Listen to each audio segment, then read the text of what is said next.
결혼을 준비하던 그 당시 저는 너무 바빴습니다. 회사에서는 연말 정산 마감으로 정신이 없었고 주말마다 웨딩홀 답사에 신혼집 공사, 사진 촬영에 혼수 준비까지 정말 쉴 틈이 없었어요. 그래서 축가 섭외 같은 건 아내가 알아서 하기로 했습니다.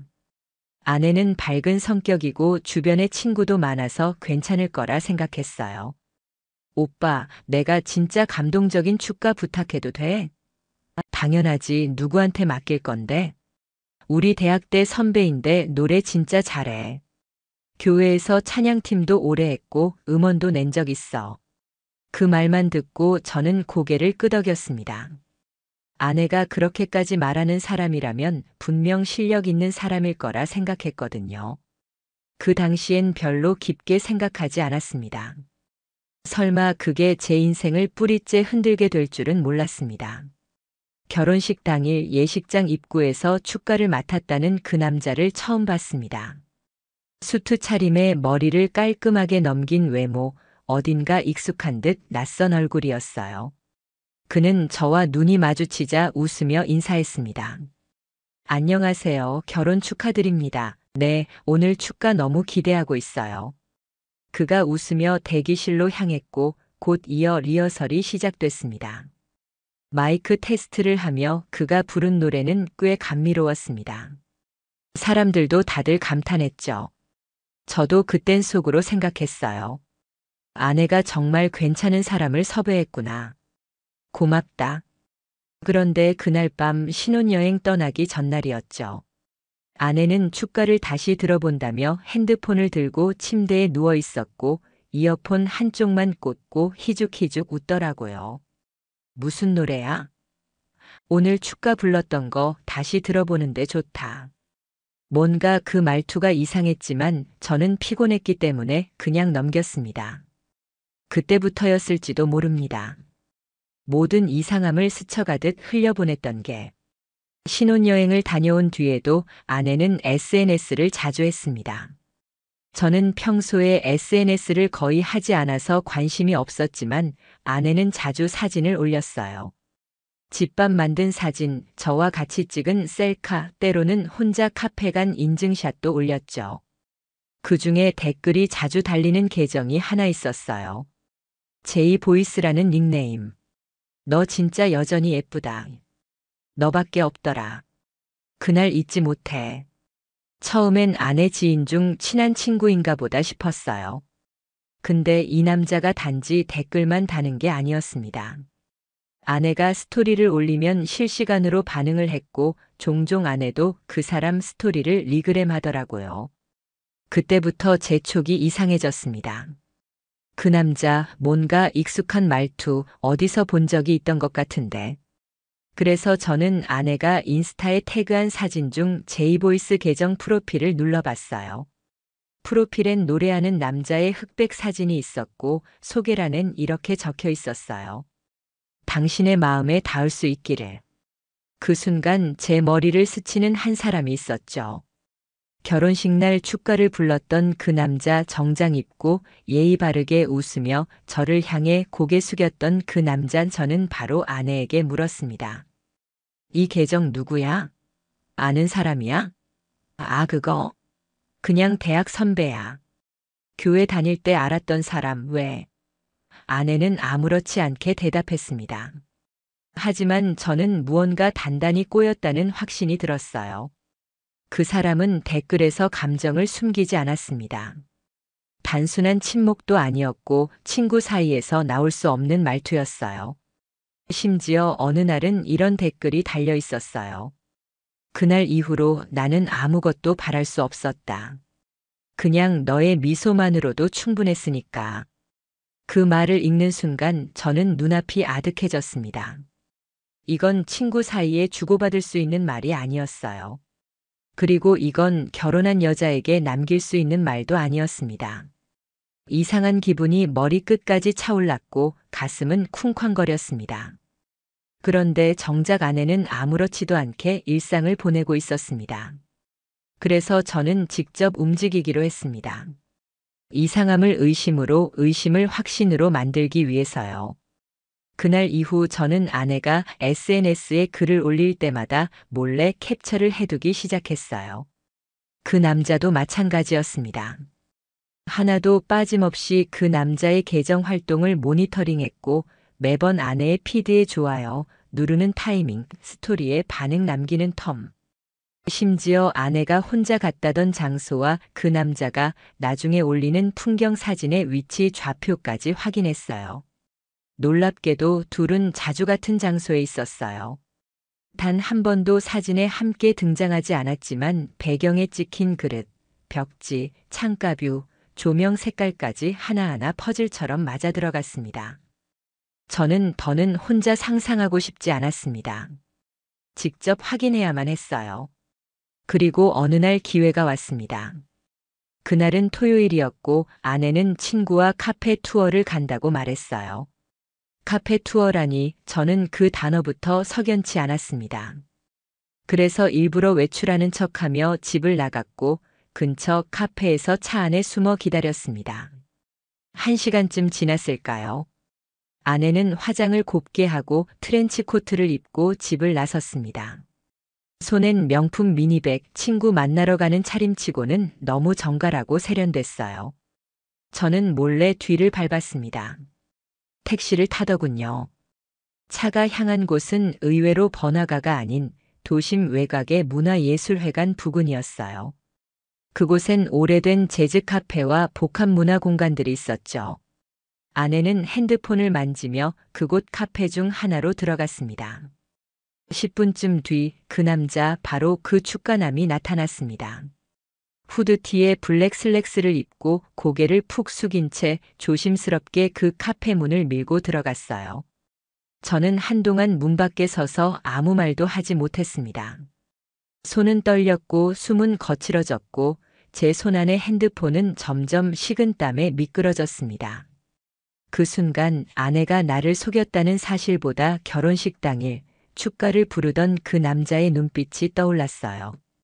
그는 노래를 부르면서도 아내 쪽만 바라보고 있었고 가사 하나하나에 감정을 담아 부르던 그 모습.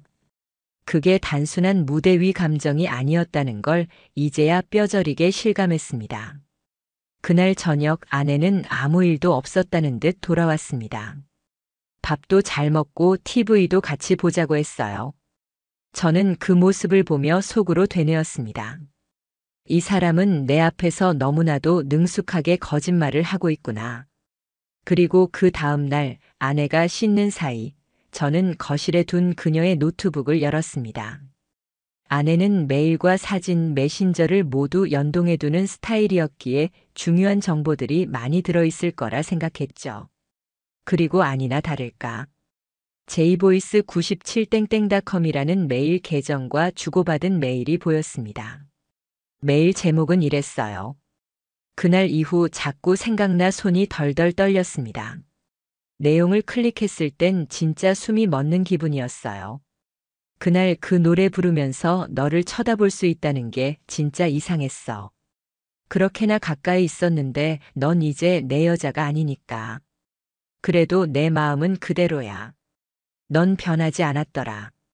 웃는 얼굴도 긴장할 때 무릎 꺾이는 버릇도 다 여전해서 미치겠더라. 나 오늘 밤에 내 생각에 잠을 못 잤어. 그 글을 읽고 있을 때 화장실에서 나오는 아내의 발소리가 들렸습니다. 저는 황급히 노트북을 닫고 침착한 척 소파에 앉았죠. 그녀는 수건으로 머리를 말리며 저를 힐끗 보더군요. 그리고 아무 일도 없었다는 듯 다시 드라마를 트는 모습. 저는 그날부터 제 옆에 있는 사람이 완전히 낯설게 느껴지기 시작했습니다. 그날 밤 저는 잠을 잘 수가 없었습니다. 눈을 감으면 자꾸 그 메일이 떠올랐고 결혼식장에서 노래 부르며 아내만 바라보던 그 남자의 얼굴이 머릿속을 헤집고 있었어요. 아내의 웃는 얼굴도 결혼식 사진도 신혼여행에서 둘이 찍었던 사진조차 전부 거짓처럼 느껴졌습니다. 제 옆에 누워 자고 있는 이 여자는 도대체 언제부터 그 남자와 다시 연락을 시작했던 걸까요? 결혼식 전부터였을까요? 아니면 결혼하고 나서였을까요? 저는 알아야겠다고 생각했습니다. 그래서 아내 몰래 그녀의 핸드폰을 보기로 결심했어요. 비밀번호는 생일로 설정되어 있었습니다. 워낙 자기 생일에 집착하던 사람이라 어렵지 않았죠. 잠든 틈을 타 조심스럽게 핸드폰을 열었고 카카오톡과 인스타그램을 먼저 확인했습니다. 하지만 둘 사이에 직접적인 메시지는 보이지 않았어요. 이상했어요. 메일은 그렇게 감정이 넘쳐났는데 채팅 앱에는 흔적이 없었습니다. 그러다 저는 비밀 폴더 앱을 발견했습니다. 클리너라는 이름으로 위장된 어플. 그 안에는 메신저처럼 구성된 화면이 있었고 그 남자의 이름은 제이로 저장되어 있었습니다. 스크롤을 내리자 둘의 대화가 수십 개 나왔습니다. 오늘 카페 너무 좋았지? 내가 앉았던 자리 아직 향기가 남은 것 같아. 남편이 의심 안 해? 우리 조심하자. 하지만 가끔은 다 들켜도 괜찮겠다 싶어. 너무 보고 싶다. 너랑 같이 있으면 내가 진짜 살아있는 사람 같아. 숨이 턱 막혔습니다. 저는 거기서 핸드폰을 꺼버렸고 한참 동안 멍하니 서 있었어요. 이게 현실이라는 게 믿기지 않았습니다. 이제는 의심이 아니라 확신이었어요. 그 둘은 분명히 결혼 이후에도 만남을 계속했고 심지어 그 남자는 아내를 여전히 자기 사람처럼 생각하고 있었어요. 결혼식은 도대체 뭐였을까요? 그 남자에게 축가는 이별이 아니라 다시 시작하는 사랑의 서곡이었던 걸까요? 이제 남은 건 증거를 모으는 일이었습니다. 단순한 감정이 아니라 현실적인 대응이 필요했습니다. 저는 다시 노트북을 열고 아내와 그 남자의 SNS 사진들 위치 기록, 이메일, 비밀 앱, 대화 화면 등 모든 걸 스크린샷으로 정리했습니다. 그리고 주변의 법률 상담을 받을 수 있는 지인을 통해 조언을 얻었습니다. 단순한 감정 문제 아닙니다. 이건 명백한 혼인 파탄 사유입니다. 상간자 소송도 가능합니다. 증거만 확실하다면 승소율 높아요. 그 말을 듣고 나니 이게 단순히 저 혼자 감정적으로 무너지는 일이 아니라는 걸 실감했습니다. 법적으로도 도덕적으로도 그들의 행동은 정당화될 수 없는 거였어요. 그리고 저는 마지막 확인을 위해 그 남자의 직장을 찾았습니다. 그는 프리랜서 보컬 트레이너로 강남에 있는 모 실용음악 학원에서 일하고 있었어요. 저는 신분을 숨긴 채 상담을 가장하고 수강 문의를 했고 상담을 맡은 사람이 바로 그 남자였죠. 저를 보자 그는 잠깐 멈칫했어요. 저를 기억하고 있다는 표정이었습니다. 결혼식장에서 단 한 번 본 얼굴인데 이 남자는 저를 정확히 알아보더군요. 저는 일부러 아무렇지 않게 웃었습니다. 축가 부르신 적 있으시죠? 어디서 뵌 것 같아서요. 그는 순간 당황한 듯 했지만 곧 미소를 지으며 말했습니다. 아, 예, 맞아요. 가끔 부탁받고 하기도 해요. 그 목소리를 듣는 순간 그가 아내에게 보냈던 메일이 귀에 쿵쿵 울리는 것 같았습니다.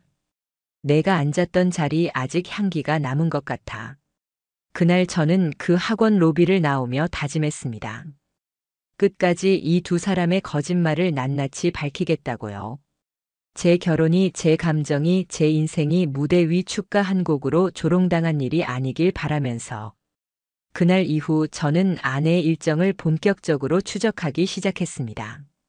더는 상상과 감정에 기대고 싶지 않았습니다. 분노가 아니라 확신이 필요했어요. 결혼 생활을 지켜내기 위한 것이 아니었습니다. 이 결혼이 어디서부터 잘못됐는지를 밝혀내기 위한 싸움이었어요. 아내는 늘 그랬듯 일상적인 척 행동했어요.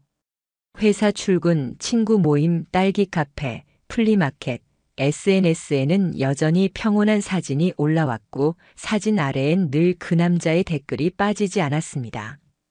그 남자는 말투를 바꾸기 시작했어요. 이젠 더 노골적이고 더 감정적이었습니다. 넌 여전히 내 마음속에 살아있다. 그날의 너를 다시 안아주고 싶다. 우리만 아는 추억이니까 계속 간직하자. 아내는 그 댓글에 좋아요를 눌렀습니다. 댓글엔 대답하지 않았지만 그건 거절도 아니었어요. 무시도 배척도 아닌 암묵적인 허용이었습니다. 저는 더 이상 망설일 수 없었습니다. 결정적으로 증거를 잡기 위해 제가 설치한 건 소형 위치 추적기였습니다. 자동차 키 안쪽에 몰래 장치를 넣었고 그녀가 외출하는 순간마다 실시간으로 확인했습니다. 어느 날 아내는 차를 타고 외곽 쪽으로 이동했습니다. 복잡한 시내와는 거리가 먼 조용한 주택가 근처에 위치한 곳이었습니다. 그 근처에는 작은 게스트 하우스들이 몇 군데 있었어요. 실제로 그녀의 차는 그중 하나 앞에 멈췄습니다. 사진을 찍었고 도착 시간을 기록했고 나오는 시간까지 기다렸습니다. 그 남자 역시 10분 뒤 그 게스트 하우스로 들어갔습니다. 같은 방향, 같은 문, 더 이상의 해석이 필요 없었습니다. 나중에 확보한 주차장 CCTV에는 그 남자가 먼저 들어간 뒤 아내가 조심스럽게 뒤따라가는 장면이 찍혀 있었습니다. 몸을 잔뜩 웅크린 채 고개를 숙이고 누가 볼까 두려워하는 그 표정이 오히려 모든 걸 말해줬습니다. 그날 밤 저는 혼자 집에 앉아 있었습니다. 노트북을 켜고 지금까지 모은 자료들을 폴더별로 정리했어요. 사진, 메일, SNS 캡처, 위치 기록, CCTV 그리고 핸드폰 복제 프로그램으로 확보한 대화 내역까지. 이제 저는 단 하나의 결정만 남겨두고 있었습니다. 끝을 어떻게 낼 것인가, 이혼을 할 것인가 아니면 상간자 소송까지 진행할 것인가, 그게 남은 유일한 고민이었어요. 그때였습니다. 노트북 화면 속 아내의 인스타그램이 반짝이며 새로운 게시물이 올라왔습니다. 사진은 평범한 카페 한쪽 커피잔 2개, 초점은 커피에 맞춰져 있었지만 창가 유리에 비친 두 사람의 실루엣이 보였습니다. 아내의 얼굴, 그리고 그 남자의 얼굴. 둘 다 마스크를 끼고 있었지만 모습은 분명했습니다. 그들은 함께 사진을 찍고 그걸 숨기듯 슬쩍 올린 겁니다. 숨기려 했지만 이미 들켜 있었어요. 그 게시물을 보며 저는 확신했습니다. 이 사람은 제 인생을 같이 꾸릴 동반자가 아니라 평생을 기만한 배우자라는 걸요. 그리고 그 남자는 우리 결혼식장을 기점으로 내 인생의 균열을 만든 장본인이었습니다. 그 순간 저는 결혼식 날 들었던 그 축가가 귀에 다시 들리는 기분이었어요. 그 남자의 목소리, 그날 부른 가사, 그 노래의 제목조차 너무 뻔뻔했습니다. 사랑은 영원하다고, 시간이 지나도 너는 내 전부였다고 웃기지도 않았습니다. 그 축가 한 곡이 저에게는 악몽의 시발점이었습니다. 아내는 아무것도 모른 채 집으로 돌아왔습니다. 커피향이 잔뜩 뺀 옷, 낯선 향수 냄새, 그리고 어색하게 웃는 얼굴. 오빠, 오늘은 일찍 들어왔네? 저는 아무 말도 하지 않았습니다. 이제 말로 할 필요가 없었기 때문입니다. 증거는 다 모였고 결론은 눈앞에 있었으니까요. 그날 이후 저는 조용히 준비를 시작했습니다. 법률사무소에 자료를 제출했고 담당 변호사는 그 자리에서 말했습니다. 이 정도면 충분합니다. 혼인관계 파탄에 대한 정황과 물증 모두 확보됐습니다. 위자료 청구뿐 아니라 상간자 소송도 가능합니다. 전 그런 말이 위로가 될 줄 알았는데 솔직히 허무하더라고요. 내가 이렇게까지 해서 얻는 건 이혼과 손해배상이라는 합법적 결과뿐이었어요. 마음은 하나도 회복되지 않았습니다. 하지만 해야 했습니다. 그냥 참고 넘기면 이 결혼 자체가 농락당한 게 되니까요. 그 주 주말 저는 마지막으로 가족 행사에 참석했습니다. 아내와 함께 양가 부모님이 모이는 자리였고 모두가 저희 부부를 보고 웃고 있었어요. 요즘도 금슬 좋지? 신혼티가 안 빠졌네. 진짜 딱 맞는 커플 같아. 저는 그 말들을 들으며 묘하게 울컥했어요. 그래서 일부러 아내 손을 꼭 잡았습니다. 그녀는 놀라며 저를 쳐다봤어요. 하지만 그 눈빛조차 전혀 따뜻하지 않았습니다. 그날 저녁 저는 아내에게 말을 꺼냈습니다. 우리 얘기 좀 하자. 무슨 얘기? 결혼식 축가 부른 그 사람, 너랑 지금도 연락하고 있지? 아내는 표정 하나 바꾸지 않았습니다. 눈을 깜빡이더니 작은 한숨을 내쉬고 말했습니다. 너 진짜 그거 아직도 생각하는 거야? 그 말에 저는 더 이상 참지 않았습니다. 노트북을 열고 메일 캡처, 대화 내역, 위치 기록, CCTV 영상 모두 보여줬습니다. 그녀는 처음엔 부정했습니다. 그냥 친구야. 우연히 마주친 거야. 그 사람한텐 감정 없어. 하지만 결국 포기한 듯 고개를 숙였습니다. 미안해. 정말 다시 그런 마음이 생길 줄 몰랐어. 결혼하고 나니까 그냥 가끔 생각나더라고. 그 말이 제 귀엔 칼처럼 꽂혔습니다. 가끔 생각나더라고. 그렇게 가벼운 마음으로 그 남자와 다시 연락하고 만나고 함께 시간을 보내고 심지어 그걸 기록으로 남겨왔다는 거였어요. 전 말했습니다. 너는 내 앞에서 평생 거짓말을 해왔어. 결혼식이 시작이 아니었고 끝이었단 생각도 들어. 아내는 눈물을 보였지만 그 눈물은 저에게 아무런 의미가 없었습니다. 그 다음날 저는 이혼 절차를 밟기 위한 서류를 제출했습니다. 그 남자에겐 상간자 소송장을 보냈고 법적 대응은 바로 시작됐습니다. 그 남자는 처음엔 무시했습니다. 난 그런 적 없다며 오리발을 내밀었죠. 하지만 제가 확보한 증거들을 열거하자 그제야 얼굴이 하얘지더군요. 그는 말했습니다. 그냥 노래 부르러 간 거였어요. 그때 감정이 복잡해서 이후에 가끔 만났던 건 맞는데 이렇게까지 될 줄은 몰랐어요. 그 사람 입에서 나온 그 한마디가 결국 모든 걸 요약했어요. 이렇게까지 될 줄은 몰랐다. 그 사람에겐 이게 그저 옛 감정에 휩쓸린 일탈이었을 수 있겠죠. 하지만 제게는 삶을 갈아넣은 결혼의 전부였고 모든 인생 계획의 중심이었습니다. 법원은 저의 손을 들어줬고 위자료와 상간자 배상금이 확정됐습니다. 그 금액이 많고 적음을 떠나 이제는 더 이상 그 누구도 제 감정을 부정하지 못하게 된 겁니다. 이후 저는 혼자 이사를 했고 휴직을 한 달 내고 조용히 혼자만의 시간을 가졌습니다. 어느 날 핸드폰 앨범을 정리하다 결혼식 사진을 보게 됐습니다.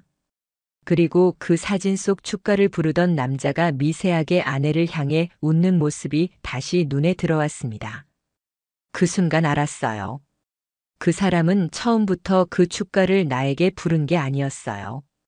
그건 철저히 아내에게 바친 노래였던 겁니다. 이제 저는 그 축가가 들려도 아무런 감정이 없습니다. 웃음도 눈물도 안 나요. 그저 그 노래는 두 사람만을 위한 것이었고 나는 그냥 그날 엑스트라였던 겁니다. 이렇게 저는 제 결혼의 진짜 주인공이 아니었다는 걸 너무 늦게 알게 됐습니다.